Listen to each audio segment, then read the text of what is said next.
Alright, ladies and gentlemen, welcome back to our coverage of Michelin Motorshow updates from Paris. We have a lot more cars that we have to talk to you guys about today. What are we talking about next? We're talking about another small Audi. Well, not so small. It was the smallest SUV from Audi, which is the Q3, but then along came the Q2 and pressured the Q3 into doing something better, and that's exactly what it's done now, right?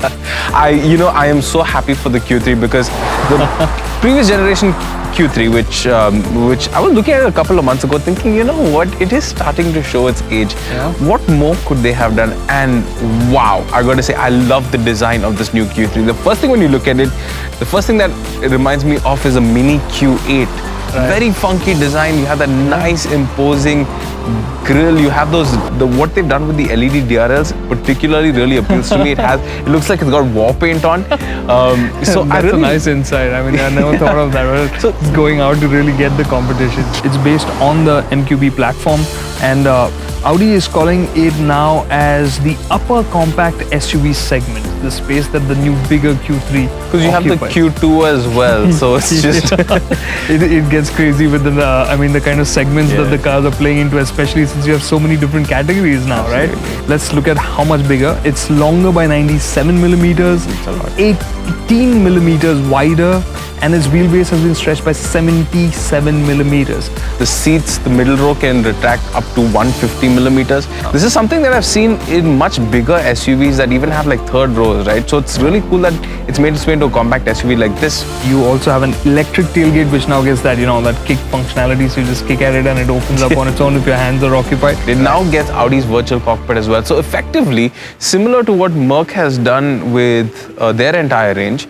with completely digitizing their clusters, even the A-Class effectively gets that. Audi has taken the exact same approach as well. So you can get the virtual cockpit even on the A1 to the Q3. So all of us can feel like Iron Man now, at least if you can afford one, not me, not just yet. With the Q3, it is also a pretty capable off-roader as well, right? I think with the first gen Q3, what was surprising was there was a good amount of practicality even for, let's not say off-road, but for rough road use. You had a good amount of ground clearance, which felt better than the competition. It had the right kind of proportions for it. So like the front overhang, the way it could tackle undulations was better. And most importantly, the Quattro system. Audi's Quattro system has always been a very quick responding system. Absolutely. So in slippery conditions, definitely works very well. Still, I think overall the focus with the Q3 and with the all-wheel drive system would be on-road dynamics and let's say composure and safety rather than outright off-road usage, even in the case of the newer generation.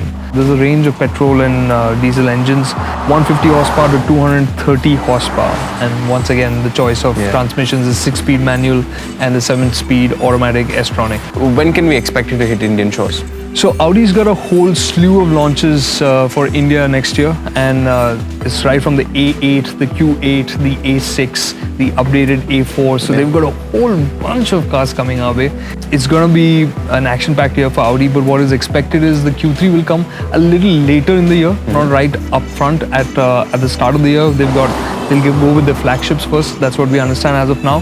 So the Q3 is likely to come a little later in 2019. So with that, folks, here is all that you need to know about the upcoming Q3. What do you guys think about it? Do you think it's a worthy successor to the one that it replaces? What do you think of the way it looks? I'm very curious to hear your thoughts. So why don't you take us off? I have no idea. Close us off, I mean.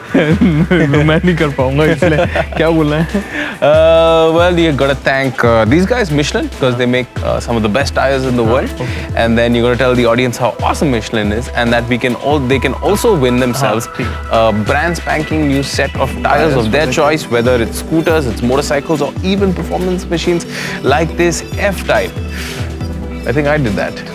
All right, guys, we'll catch you on the other side.